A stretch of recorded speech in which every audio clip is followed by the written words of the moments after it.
प्रदेश की जनता को उनके सही स्थान को दिखाना जरूरी हो जाता है। और हरियाणा प्रदेश की जनता बहुत जागरूक है अतुल भाई, राजनीतिक रूप ठीक से है, हमारे सुरेश लोग रोड साहब जवाब देंगे। वेतन अत्रे साहब ने सिलसिलेवार तरीके से उदाहरण देकर अपनी बात रख दी है। उनका कहना है कि नौकरी देने का वादा आप करें वो बेहतर है, लेकिन जिस तरीके से वादा हो रहा है वहां पर जनता को आप गुमराह कर रहे हैं। अतुल जी, बिल्कुल आपने सही बात कही। नौकरी देने का वादा ही कांग्रेस पार्टी ने अपने घोषणा पत्र में किया है कि 2 लाख रिक्तियां हरियाणा के सरकारी कार्यालयों में पड़ी हुई हैं इस समय, और भारतीय जनता पार्टी की निकम्मी सरकार ने 10 साल में वो रिक्तियों को भरा नहीं है। ये कौशल रोजगार निगम के तहत भ्रष्टाचार के अड्डे को आगे बढ़ाते रहे, ठेके में नौकरियां देते रहे। वो एम्प्लॉयमेंट नहीं बल्कि डिप्लॉयमेंट है वो, यानी इन्होंने सरकारी कर्मचारियों को दिहाड़ी पे लगाया, रोजगार बिल्कुल खत्म कर दिया। प्रदेश में कानून व्यवस्था जो आज खराब हुई है तो उसमें इसका बड़ा हाथ है। और मुझे बड़ी हैरानी हो रही थी अभी अत्रे जी की बात सुन के। इन्होंने कहा कि हिमाचल प्रदेश का उदाहरण दे रहे थे कि इतने लाख नौकरियों की इन्होंने घोषणा की थी। जिस देश का प्रधानमंत्री, उनसे बड़ा तो भारतीय जनता पार्टी में कोई नेता नहीं आज के समय में, 2 करोड़ रोजगार प्रति वर्ष देने की बात करता हो और आज तक उनसे एक चुहिया भी नहीं लगाई गई कहीं, और इस बारे में कोई भी हरियाणा में आके अमित शाह जी आए, कोई एक बयान भी नहीं दे पाए। उल्टा मुझे हैरानी हुई कि जैसे हमारे सम्माननीय नेता रणदीप सुरजेवाला जी के ऊपर कपड़ों को लेकर टिप्पणी की। ये देश के होम मिनिस्टर का काम है।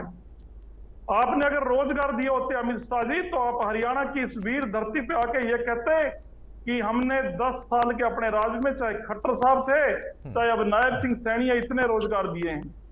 आपके प्रधानमंत्री के मुख से जिस दिन हमने ये सुनने को मिला कि युवा जो है पढ़े लिखे वो पकोड़े तलें, तो हिंदुस्तान और हरियाणा तमाम जनता ने ये ठान लिया था कि ये सरकार, कुछ कहना चाहूंगा, ये जब तक इसको हम हटाएंगे नहीं, ये एक भी रोजगार अपने आप तो देगी नहीं। कांग्रेस पार्टी की सरकार बनाएंगे तब रोजगार मिलेगा। ये बहुत बारीकी की बात है, बहुत बारीक अंतर है दोनों बातों में। जैसे इन्होंने कहा कि हम नौकरी बेचेंगे, हमारे किसी भी विधायक ने बेचना शब्द इस्तेमाल नहीं किया अपने मुख से। ये बीजेपी की, they are putting words in our mouth, ये इनकी सातिर चाल है, ये भ्रमित कर रहे हैं। और देखिए हमारी पारदर्शिता, देखिए जवाबदेही भी, क्रेडिबिलिटी भी, और हमारी ट्रांसपेरेंसी भी, पारदर्शिता भी, दोनों चीजें हमारे नेता प्रतिपक्ष भूपेंद्र सिंह जी हुड्डा, जो हमारे सबसे सीनियर नेता हैं प्रदेश में, उन्होंने 1 सेकंड सोचा भी नहीं। उन्होंने तुरंत कहा ये दोनों विधायकों के बयान पार्टी के बयान नहीं है। हम लोग टीवी पे आए प्रवक्ता सभी ने यही बात कही, यानी हम तो पारदर्शिता के साथ चलने वाले लोग हैं। और उन्होंने एक बात में तो वो सही है भाई, अगर प्रदेश में 2 लाख इस समय पद खाली पड़े हैं, तो हम भारतीय जनता पार्टी की निकम्मी सरकार की तरह हाथ पे हाथ रखे तो बैठेंगे नहीं। हम काबिल युवाओं से भर्ती विधान के तहत भरेंगे। जो भी प्रदेश में काबिल बहन और भाई होगा, जो मेधावी छात्र होंगे, उनको रोजगार मिलेगा। और ये हमारा वायदा है, 7 वायदे पक्के इरादे, ये ऐसा निष्ठा के साथ किया गया वादा, इसको पूरा करेंगे। लेकिन जो हमारे 2 विधायकों ने, मुझे इस बात में कोई शर्म नहीं है इस बात को मानने में, गलती से उनके कहने में बात ऐसे होगी कि 2 लाख रोजगार भरेंगे, तो भाई जो नीरज शर्मा जी के, गोगी जी के हल्के में भी काबिल मेधावी छात्र तो होंगे, काबिल पढ़े लिखे बहन और भाई भी होंगे। तो अगर कोई अपनी काबिलियत से 2 लाख, काबिलियत से तो ठीक है, काबिलियत पर किसी को आपत्ति नहीं है साहब। आपत्ति ये है ना कि जब आप ये कहते हो कि नाम दे देना मैं लेके चला जाऊंगा, तब दिक्कत हो जाती है। ये बात गलत है उनकी। हाँ, और चलिए ये अच्छी बात है, रोड साहब ने खुद ये बात कही कि हाँ अगर किसी के मुंह से निकला है तो गलत है। अत्रे साहब जल्दी से छोटा काउंटर करिए, उसके बाद देखिए अतुल भाई देखिए, अच्छा एक मिनट अत्रे साहब, 1 मिनट, रोड साहब कुछ और कह रहे हैं। हाँ, इससे अलग मैं एक बात और कहना चाह रहा था। 6000 की पेंशन का भी हमने तो वायदा किया है, वो भी देंगे। विधवा महिलाओं को भी 6000 पेंशन का प्रावधान है। ओल्ड पेंशन स्कीम को तुरंत बहाल करेंगे। और जो एक्सीडेंट में किसी कारण से विकलांग हो जाते हैं, दिव्यांग हैं, उनके लिए भी नहीं, मैं जानता हूं, आपके मैनिफेस्टो को मैंने पढ़ा है और तमाम दर्शकों को अपने बताया भी है। 7 वादे पक्के इरादे, उसमें जो चीजें थी वो आप करेंगे। ठीक है, प्लॉट की योजना खट्टर जी ने ठीक है, ठीक है, ठीक है, वो आपका मैनिफेस्टो है, उसको आपने घोषित कर दिया है, वो सबको ऑलरेडी पता है। अत्रे साहब, छोटा सा काउंटर। मकान भी बना के अतुल भाई, पहली बात तो ये है कि जो वायदों की बात है, वायदे तो कांग्रेस ने हिमाचल, कर्नाटक, तेलंगाना के चुनाव में भी किए थे। कोई एक वायदा पूरा किया हो तो यहाँ प्रवक्ता जरूर बताइए। दूसरी बात देखिए, ये कहते हैं कि अरे मत बोलो यार। देखिए, इन्होंने कहा कि इन्होंने ठेकेदारी पे बच्चों को नौकरी दी। पहले तो 1,44,000 पद पक्की सरकारी नौकरियां हमने 10 साल में दी, जबकि हुड्डा साहब अपने 10 साल में 86,000 से ऊपर नहीं जा सके। पहला जो कौशल रोजगार निगम की ये बात करते हैं, 1.25 लाख नौकरियां कौशल रोजगार निगम की 1,44 से अलग है। लेकिन ठेकेदारी प्रथा शुरू किसने की थी अतुल भाई?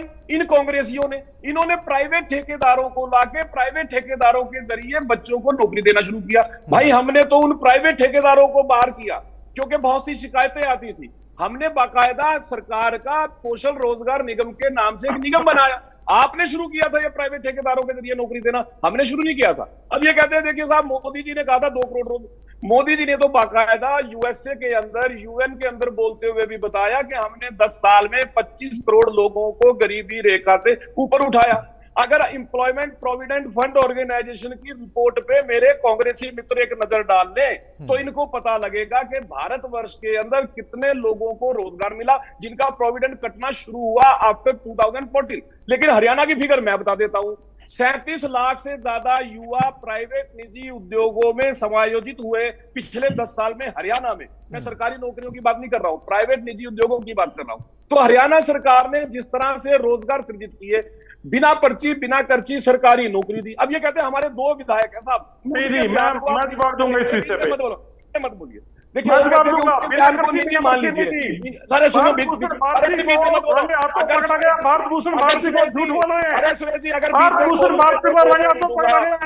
तकलीफ होनी शुरू हो गई है। मैं इस कांग्रेसी प्रवक्ता को डिबेट नहीं करने दूंगा अगर ये बीच में अब इनकी सच्चाई सुन लीजिए। ये कहते हैं कि हमारे 2 विधायकों के बयान को आप निजी मान लो, जो नौकरी बेचने की बात कर रहे हैं। भाई, नौकरी कैसे बेचते हैं? जब नीरज खुलेआम ये कह रहा कि मेरे हिस्से 2,000 आएगी, 50 वोट पे एक नौकरी की सिफारिश करूंगा, ये बेचना नहीं तो क्या है? पहली बात, मैं 2 अकेले की बात नहीं कर रहा हूं, मैं तो उनके अलावा लखन सिंगला की बात कर रहा हूं, उन्होंने भी यही बात बोली। उदय भानु जी आपके अध्यक्ष है, उनकी बात कर रहा हूं, उन्होंने भी यही बात बोली। कुलदीप शर्मा जी की बात कर रहा हूं, उन्होंने भी यही बात बोली। उनके पुत्र चाणक्य शर्मा की बात कर रहा हूं, उन्होंने भी यही बात बोली। सारे बढ़ने की बात की इकट्ठे होके अगर सरकारी नौकरी बेचने की खुलेआम मंच से बोल रहे हैं, और मुझे लगता है कि आपने मीटिंग में बैठ के ये तय किया होगा, हुड्डा साहब ने कहा होगा कि बेचो खुल के, क्योंकि हम पहले भी बेचते थे, अब भी बेचेंगे। ठीक है, वो बेचने की बात आप कर रहे हो। ठीक है प्रोफेसर वीरेंद्र, डॉक्टर वीरेंद्र, अब सवाल इस बात का है कि किसके दावे और किसके वादे को हम सच माने, क्योंकि आप भी सरकार में हिस्सा थे। आरोप अगर लगेगा तो आप पर भी लगेगा कि ठेका प्रथा में आप भी शामिल थे और अब आपको उनके खिलाफ चुनाव भी लड़ना है। कांग्रेस कह रही है कि हम ही पूरा कर पाएंगे वादा, जिम्मेदारी कुछ आप लोगों की भी होगी पूरा करने की वादा, कि आप भी आएंगे सरकार में तो नौकरी देंगे। देखिए, ये कांग्रेस और बीजेपी चोर चोर मौसेरे भाई हैं। जिस तरीके की स्टेटमेंट आप भी दी, ये केंद्रीय भारतीय जनता पार्टी के केंद्रीय मंत्री ने ये लोकसभा में स्वीकार किया है कि हरियाणा में बेरोजगारी दर सबसे ज्यादा है।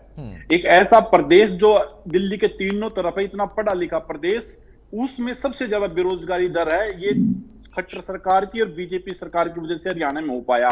अत्रे जी ने राजनीतिक चरित्र की बात की कि राजनीतिक चरित्र किस तरीके के वादे करते हैं। नरेंद्र मोदी जी ने कहा था कि 2 करोड़ रोजगार देंगे, 15 लाख रुपए खाते में आएंगे, और जो उन्होंने किया था उसके बावजूद 10 साल से ये हरियाणा 10 साल हरियाणा में सरकार है, 10.25 साल से केंद्र में सरकार है। इन्होंने कहा पर्ची और खर्ची की सरकार थी। अरे पर्ची और खर्ची की सरकार थी तो आपने क्या किया?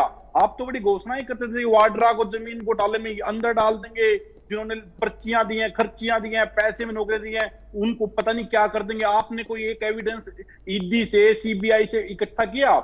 दूसरी तरफ एक अमित शाह के बयान से ये बात तो सच्चाई पता लग गई कि हरियाणा में नौकरियों का कितना मूल है। 35 लाख के हिसाब से उन्होंने मूल बताया, और 10 साल में 35 लाख के हिसाब से ही नौकरियां हरियाणा में बेची गई हैं।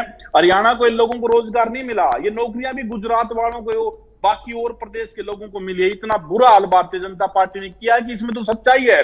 वो प्रदेश जहां पे सबसे इतने होनहार लड़के लड़कियां हैं कि कितने % मेडल लेके आते हैं, इतने इंटेलिजेंट बच्चे हैं कि दूसरी तरीके से 10% से ज्यादा डिफेंस में सभी में है, लेकिन वो बच्चे नौकरियों में नहीं आ पा रहे। नौकरियों में बिहार के बच्चों को लगाया जा रहा है, गुजरात के बच्चों को लगाया जा रहा है, कमीशन के चेयरमैन बाहर के लेके आ रहे हैं।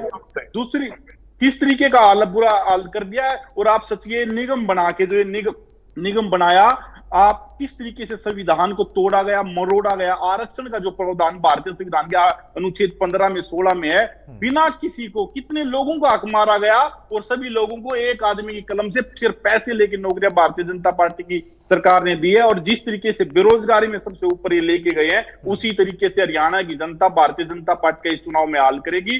2014 से भी गंदे रिजल्ट पहले के जो आते थे, इतने ही रिजल्ट आएंगे। 10 का आंकड़ा भारतीय जनता पार्टी नहीं छू पाएगी। ये 2014 में अच्छे रिजल्ट आए थे 2014 से, लेकिन मेरा पहले से याद आया 6 महीने पहले तो आप भी सरकार में ही थे, तब याद नहीं आया था सब? सरकार में हम इनके सरकार में एचपीएससी में हमारा कोई सदस्य नहीं था, स्टाफ सिलेक्शन कमीशन में हमारा कोई सदस्य नहीं था।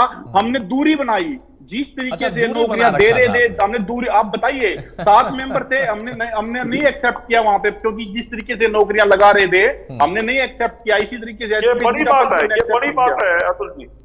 एक भी बार इन्होंने बड़ी बात तो मुझे ये दिखाई देती है कि सरकार में आप रहकर दूरी कैसे बना सकते हैं, और बना रहे थे तो सरकार से दूरी बना लेते। ये गलत होता रहा और आप देखते रहे दूरी बनाकर। हम एक मिनिमम प्रोग्राम के तहत आए थे, हमने इनसे लिखवाया था वो घोषणा पूरी करने का।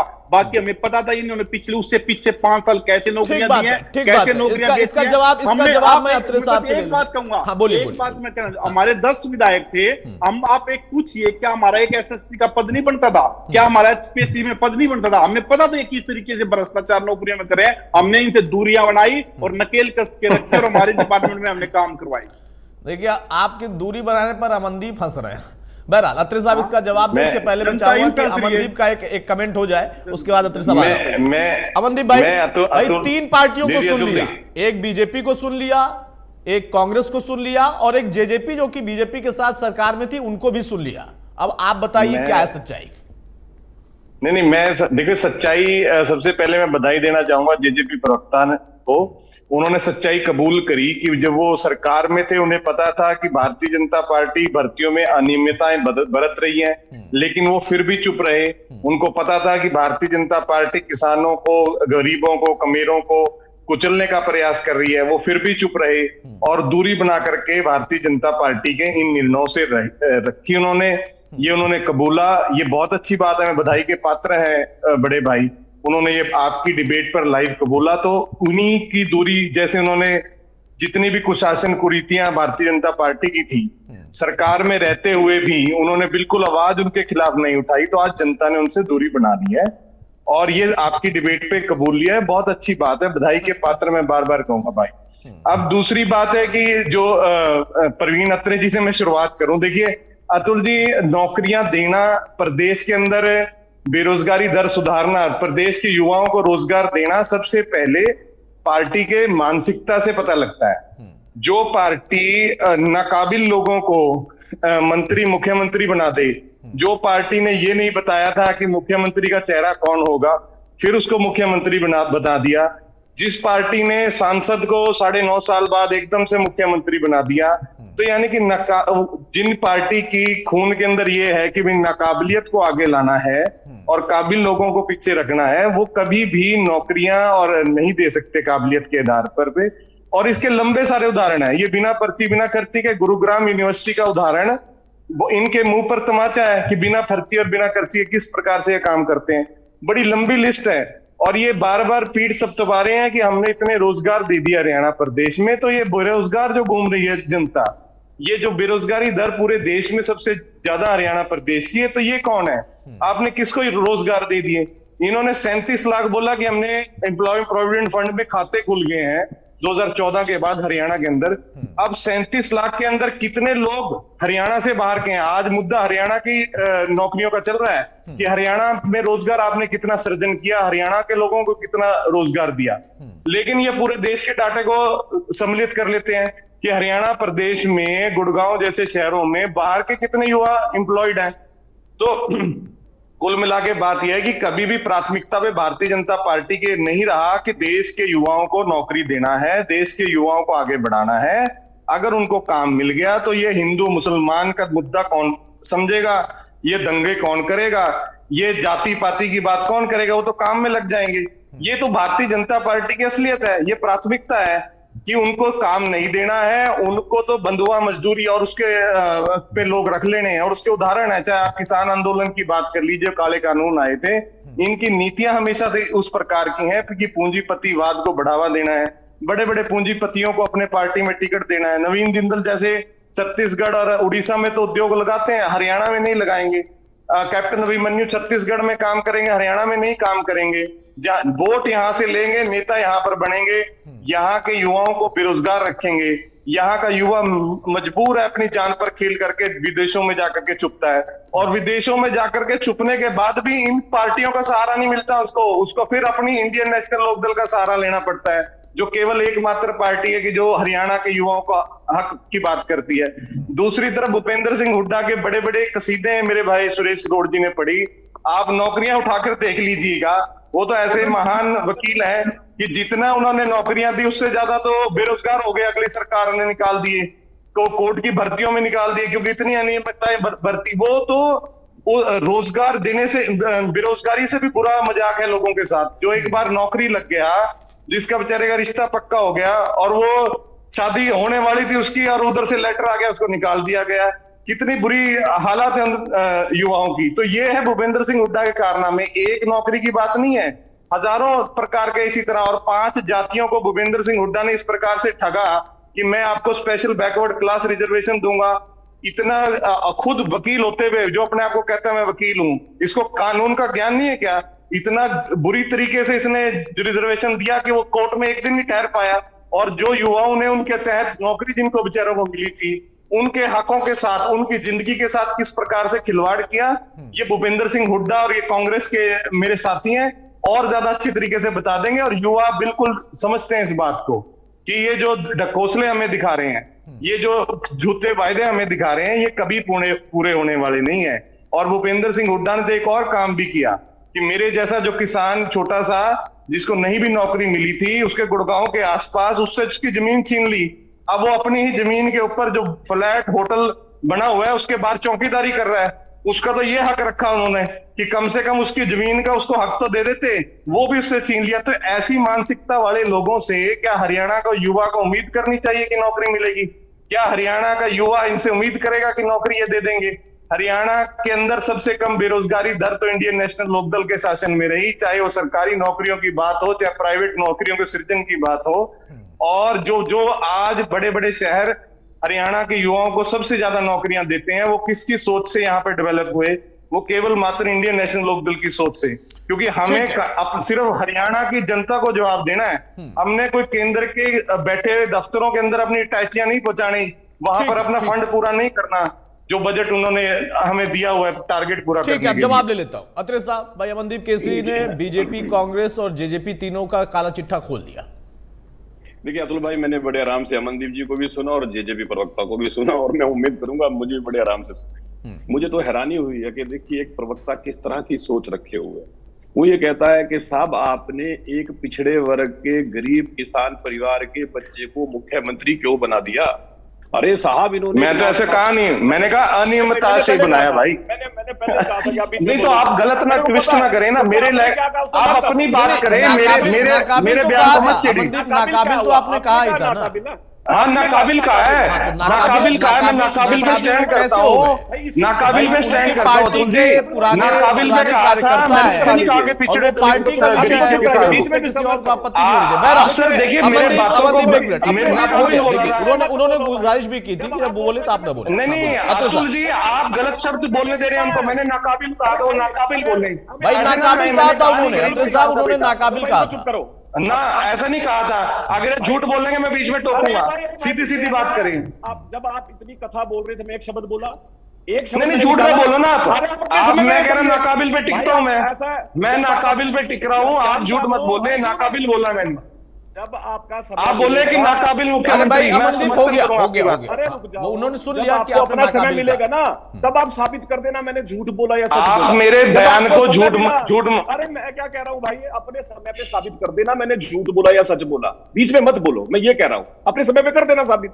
अब देखिए, एक आदमी खुल्लम खुल्ला बैठ के कह रहा है कि साहब आपने एक पिछड़े गरीब किसान परिवार के बच्चे को फिर वही बात है यार, बना दिया, क्योंकि ये अतुल जी वैसे आपका दायित्व है ये रोकना यार। अरे ये तो कोई बात नहीं। मेरा दायित्व नहीं, ये है कि झूठ मैं बोल- आपको भी रोकूं, मैं- उनको भी मैं रोकूं, कह दूं और कि जो उन्होंने कहा है, एक मिनट, मैं कह रहा हूं कि परवीन एक मिनट अमनदीप भाई, अमनदीप केसरी, ऐसे नहीं भाई, अब आप फंस रहे हैं तो ऐसे नहीं।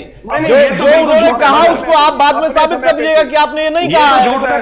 अभी तो उनको सुनने दीजिए। अरे अपने समय पे कर देना ना, हाँ, झूठ साबित। बोलिए अतुल साहब जल्दी से। आपने खुद कहा कि आप एक नाकाबिल आदमी- अरे मैंने नाकाबिल कहा, मैं नाकाबिल पे स्टैंड करता हूं। मैं नाकाबिल बोला, ये क्या बात है? भाई अगर अमनदीप नहीं डिबेट ये क्या बात है यार?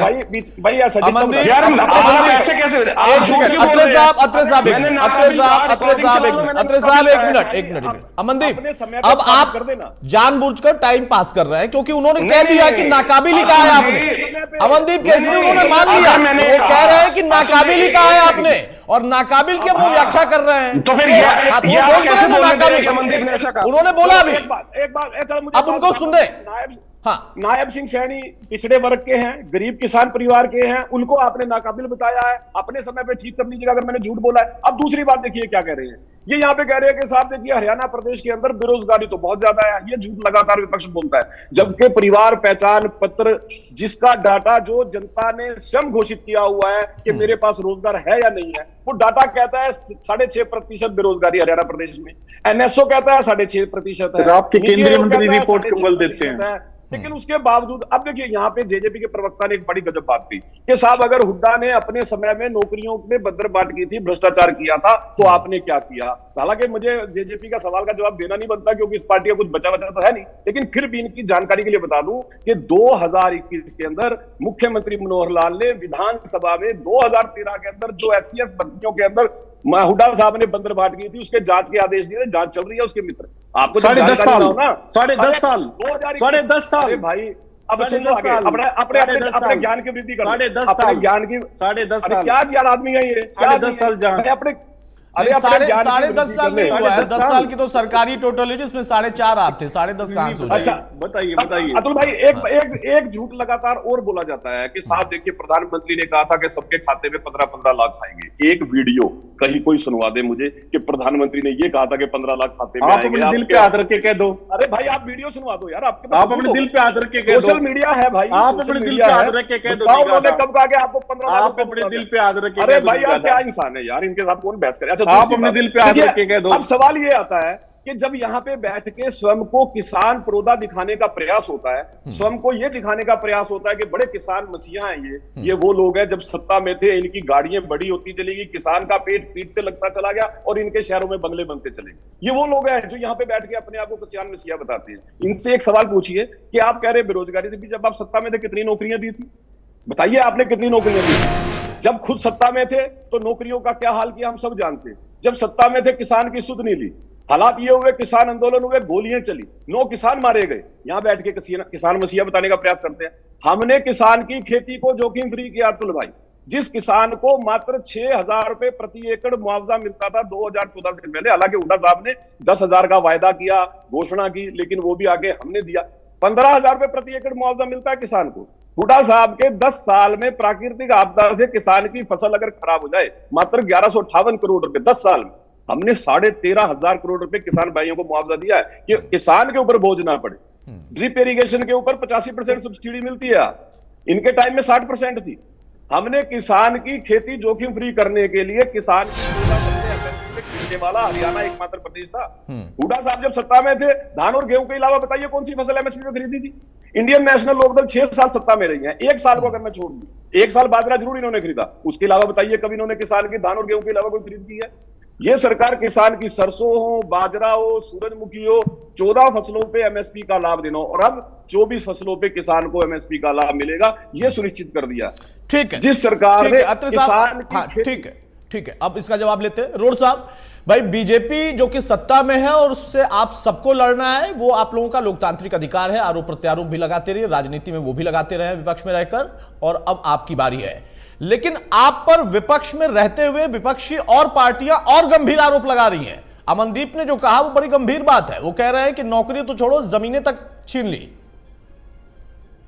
देखिए, पहले तो मैं अत्रे जी की बात का जवाब देना चाहता हूँ। उन्होंने गेहूं और धान की बात की कि एमएसपी उसी पे दिया गया, तो हरियाणा में इनकी जानकारी के लिए बताना चाहता हूँ कि गेहूं और धान की ही फसल ज्यादा होती है। अरे सरसों भी होती है भाई, बाजरा भी होता है, साउथ हरियाणा में जाओ। आपने 14 फसलों की जो बात की, 10 फसल और बढ़ाई, उसमें नारियल है। रोड साहब कितने एकड़ में होती है, कितने एकड़ में धान होती है हरियाणा में, और कितने एकड़ में फुट की फसल है? बाजरा कितने एकड़ में बोया जाता है, एक बार आपको जानकारी है? आपके और मेरे इलाके में धान होती है। अत्रे साहब बोलने दीजिए, अत्रे साहब बोलने दीजिए प्लीज। हाँ, अत्रे साहब ऐसे नहीं प्लीज। तो गेहूं और धान की बात छोड़िए आप, नारियल तो कहीं भी हरियाणा में पैदा नहीं होता, किसी भी जिले में। बताओ, नारियल के ऊपर फसल दे दी, नारियल की फसल के ऊपर दे दिया एमएसपी, फसल का नाम नहीं बताते। अरे 24 में से 5 फसलें ऐसी हैं अतुल भाई जो हरियाणा में नहीं होती, 19 फसलें हरियाणा में होती हैं, कम या ज्यादा मत पीछे फसल है। अरे आप जो हो रही है तो उस पे दो ना, 1 किलो भी हम तो एक एक पे दे रहे हैं भाई, जो हरियाणा का किसान बोएगा उसको ऊपर एमएसपी का लाभ देंगे। सुनिए अत्रे जी, इसका परिणाम क्या होगा मैं आपको बता रहा हूँ। आगे आपको समस्या जो आएगी, क्या समस्या तो आएगी, सरकार आपकी जारी है, आपको ये फैसले करनी पड़ेगी। आपके मुंह से सच निकल गया रोड साहब। इंडिया से कोई अगर नारियल की फसल यहाँ लेके आएगा, उसको हरियाणा का पैसा, और यहाँ के जो धान और जीरी पैदा करता है हरियाणा का किसान, उसकी फसल पे कुछ नहीं देंगे। अरे आपको यार देखो यार कमाल है, देखो रोड साहब आप बता रहे हो, आपको पता है भर्ती के बारे में क्या है? केंद्र जो है जब लिमिट देता है धान खरीदने की, गेहूं खरीदने की, वो लिमिट केंद्र में सैंक्शन होती है दोस्त, वो दूसरी जगह पैसा नहीं खर्च हो सकता। अत्रे साहब प्लीज कंटिन्यू करने दीजिए उनको। हाँ, इन्होंने भर्ती के बारे में बात करते हुए पर्ची और खर्चे की बात, मैं बिल्कुल फैक्ट के ऊपर बात कर रहा हूँ। इन्हीं के भर्ती बोर्ड के चेयरमैन भारत भूषण भारती, इन्हीं की सरकार ने हटाए थे भ्रष्टाचार के लिए, वो रंगे हाथों पकड़े गए भ्रष्टाचार करते हुए। ये फिर गलत बोल रहे हैं, ये फिर गलत बोल रहे हो, वो मामला अलग था जब, अरे वो मामला लेकिन तो बात ही नहीं थी, सरकार ने हटा के जांच करवाई उसकी, वो भर्तियों से रिलेटेड संबंध नहीं था उसका। इस तर्ज में पकड़े गए जैसे इनका राष्ट्रीय अध्यक्ष बंगारू लक्ष्मण कैमरे की तरफ देखता हुआ 2 लाख रुपए पकड़ता हुआ हाथ में रंगे हाथों पकड़ा गया था। तो जो पार्टी पर्ची और खर्ची लेते हुए रंगे हाथों पकड़ी गई, वो बिना खर्ची और बिना पर्ची की बात करते हैं। इनकी खासियत झूठ से काम चलेगा आपका। भारत भूषण भारती वाला विषय क्या था, उसका नौकरियों से क्या लेना देना था? एक इन्होंने बात की थी, काला धन वापिस लाने की क्यों नहीं लेके आए, और ये दूसरे पार्टी के पता 10 लाख करोड़ रुपए से ज्यादा रिकवर हुआ है। बात की 15 लाख को इन्होंने कहा कि एक भी वीडियो दिखा दो। अमित शाह जी की वीडियो है, उन्होंने कहा कि ये तो चुनाव में जुमले हुआ करते हैं। अगर मोदी जी ने नहीं कहा था तो आपके तथाकथित चाणक्य ने ये बात क्यों बोली? इसका मतलब आपने 15 लाख की बात भी बोली थी। अमनदीप केसरी भाई यहाँ पर बिल्कुल सही है, और जिस तरीके से इन्होंने अमनदीप केसरी को बिना मतलब घसीटने की कोशिश की, ये इनका सातिर अंदाज प्यार नजर आता है रोड साहब, बड़ा प्यार नजर आ रहा है एनडी से। मिले हुए हो आपस में, मिले हुए हो? नहीं, आप मिले हुए हो लगता है। वो मैं वो कह रहा हूँ कि आपने ऐसे तो बीच में घसीटने का काम किया। अमनदीप केसरी बिल्कुल सही बात कह रहे थे। देखो अमनदीप ने फिर एक और बात भी कही है, वो भी सही थी क्या? मैं वो भी पूरी करता हूँ बात। देखिए अमनदीप केसरी ने क्या कहा कि जो मुख्यमंत्री है वो कामयाब मुख्यमंत्री नहीं है, यही बात का या किसी समाज का हवाला देकर। भाई आपकी तकलीफ यही है, पिछड़ों से, दलितों से। एक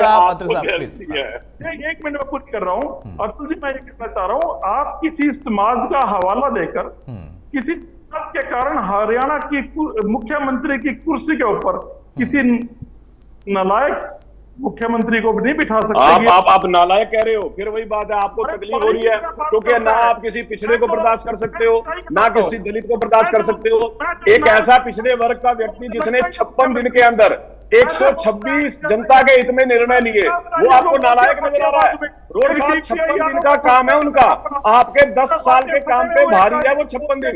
आप उसको नालायक कह रहे हो केवल इसलिए क्योंकि आप जो है पिछड़े वर्ग को बर्दाश्त नहीं कर सकते। आप उस आदमी को नालायक बता रहे हो जिसने 56 दिन के अंदर वो काम करके दिखाए जो आप 10 साल में नहीं कर सकते। मेरी बात एक सेकंड की बात है मेरी, सिर्फ आप उसको इसलिए नालायक बता रहे हो क्योंकि आप अध्यक्ष साहब एक मिनट, वो खत्म कर रहे हैं, अपनी बात खत्म कर रहे हैं रोड साहब। मैं ये कह रहा हूं कोई व्यक्ति अगर नालायक है वो हरियाणा प्रदेश के लिए भी खतरनाक है, वो अतुल भाई मुझे मौका दीजिएगा इसका जवाब देने के लिए। ठीक है नहीं, लेकिन मैं इसमें कहना चाहूंगा कि किसी भी पार्टी का कोई भी कार्यकर्ता, वो पार्टी तय करती है, पार्टी के लोग तय करते हैं, वो आपका भी अधिकार है, उनका भी अधिकार है, उसमें लायक और नालायक का तो पैमाना आप कैसे तय कर सकते हैं। बहरहाल आऊंगा तो सब आऊंगा, उसके बाद बोलिएगा। एक लाइन अच्छा जल्दी से संक्षेप में। नायब सिंह जी को मात्र 56 दिन काम करने का मिला, कोड ऑफ कंडक्ट में फिर उनका समय चला गया और 56 दिन के अंदर 126 निर्णय उन्होंने जनता के हित में लिए। चाहे 500 रुपए का सिलेंडर गरीब महिलाओं को देने की बात हो, चाहे किसानों को 2000 रुपया बोनस देने की बात हो। ठीक बात है अत्र साहब, समझ गया। 56 दिन में जो काम उन्होंने किए हैं उसको आप आधार बनाएंगे और उसी के बीच में जनता के बीच में आप जा भी रहे हैं। बहरहाल प्रोफेसर डॉक्टर वीरेंद्र, हो गया भैया, हो गया अत्रे साहब, हो गया भाई, हो गया। अब इस तरह के शब्दों का प्रयोग कर रहे हैं। हाँ रोड साहब सुरेश रोड हो गया भाई, हो गया। और लोग भी बैठे हुए हैं, उनकी भी बारी है। ठीक है डॉक्टर वीरेंद्र, अब यहां पर प्रश्न ये होगा कि आप भी सत्ता में थे और अमनदीप भी कह रहे हैं कि आपसे भी जवाब चाहिए। आपने एक चीज तो स्वीकार कर लिया कि आपने दूरी बनाई, लेकिन दूरी बनाकर आप गलत होते हुए देख रहे थे, ये उससे बड़ी गलती है। इसका जवाब क्या होगा? देखो आचार्य जी ने एक बात कही, 56 दिन में 126 निर्णय लिए, कितने बड़े बड़े। तो 126 निर्णय में से 125 निर्णय उन्होंने खट्टर जी के बदले। इससे एक बात तो सच है कि या तो खट्टर जी नाकाबिल थे या नायब सिंह जी नाकाबिल, दोनों में से एक तो नाकाबिल जरूर थे, तभी तो डिसीजन बदले गए। दूसरी बात, जो आदमी, जो सरकार पर्ची से मुख्यमंत्री डिसाइड कर सकती है कि ये सीएम बनेगा राजस्थान का, ये हरियाणा का, ये बनेगा मध्य प्रदेश का, वो आदमी वो कैसे कैंडिडेट लगाएगी हरियाणा में? आप सोच लीजिए। जो पार्टी कैमरे के सामने मेयर के चुनाव में गड़बड़ी कर सकती है, पूरे देश के सामने मेयर का चुनाव ही खरीद सकती है, वो पार्टी कितनी गड़बड़ियां करेंगी आप पता लगा सकते हैं इस बात का। इतना भ्रष्टाचार भारतीय जनता पार्टी ने नौकरियों में किया है, इतना बुरा हाल इन्होंने प्रदेश का किया है, वो सबके सामने है। और इस चुनाव के बाद इसके परिणाम भी मिल जाएंगे। और पर्ची देखिए, एक सरकार में पर्ची और खर्ची चलती थी, लेकिन यहाँ पे तो खर्ची ही चलती थी। 35 लाख का रेट जो अमित शाह जी ने आज कोट किया, वो इन्होंने पूरे 5 साल, इस साल और इसके के पिछले 5 साल तक, 10 साल तक अच्छे तरीके से इन्होंने हरियाणा प्रदेश की नौकरियों को लूटा। और देखिए किस तरीके से हरियाणा में 21 विश्वविद्यालय हैं, एक भी विश्वविद्यालय का वाइस चांसलर इन्होंने शेड्यूल कास्ट नहीं लगाया। हरियाणा में जो लोग लगाए, चाहे एचपीएससी में लगाए और लगाए, बाहर के लोगों को आके विश्वविद्यालय में ठोक दिया, एचपीएससी में ठोक दिया, एसएससी में ठोक दिया। पूरे प्रदेश के युवाओं का, हरियाणा के पिछड़े वर्ग के लोगों का, बताइए कौन से पिछड़े वर्ग का पढ़ा लिखा व्यक्ति किस विश्वविद्यालय का वाइस चांसलर है? ये इतने चेयरमैन कौन है? आप एक वीसी बताइए, यूनिवर्सिटी के एक वीसी बताइए, आप 10 साल का एक वीसी बताइए। मैं कह तो रहा हूं, आप किस तरीके से, आप बताइए, आज के दिन बता दीजिए, आज के दिन बता दीजिए, इन्होंने हरियाणा के दलितों के साथ, हरियाणा के पिछड़े वर्ग के लोगों के साथ, हरियाणा के लोगों के साथ जितना बुरा हाल भारतीय जनता पार्टी ने किया, मैं फिर कह रहा हूं, उतना ही बुरा हाल हरियाणा के लोग करेंगे। पर्चियों से चुनते हैं मुख्यमंत्री, संविधान के अनुसार नहीं, पर्चियों से चुनते हैं मेयर। ये लोग, वो उन लोगों से हम कैसे ये मान सकते हैं कि वो लोग पारदर्शिता करेंगे, वो लोग कुछ इस देश के साथ कुछ फेर करेंगे? इस देश में अब की बार हरियाणा से बाहर, अगली बार देश से बाहर। नहीं, फिलहाल आप भाई ऐसा है। फिलहाल आप प्रदेश की पार्टी है, प्रदेश की चिंता करिए, देश की चिंता करने के लिए भी राष्ट्रीय दल है। आगे हो सकता है कि आपको भी मौका मिले, आपका भी विस्तार हो, आपको भी मौका मिले। अमनदीप भाई, तकलीफ आपकी अमनदीप तकलीफ भाई, होने वाली है। अमनदीप भाई, 10 दिन में सर्विस कमीशन का चेयरमैन कौन है मित्र? हिम्मत किस सिंह यूनिवर्सिटी का वाइस चांसलर? नहीं, कहाँ का है? अरे किस यूनिवर्सिटी का वाइस चांसलर बताइए, एक वाइस चांसलर बताइए आप। होगा एक वाइस चांसलर बताइए आप। एक आप कुरुक्षेत्र यूनिवर्सिटी का वीसी कौन है? एक वाइस चांसलर आप बताइए, एक वाइस चांसलर शेड्यूल कास्ट का बताइए। एक अतुल जी, अब ये अरे बता तो रहे भाई। अतुल जी, जनरल नॉलेज की क्लास इनकी बाद में लगवाना, 1 मिनट।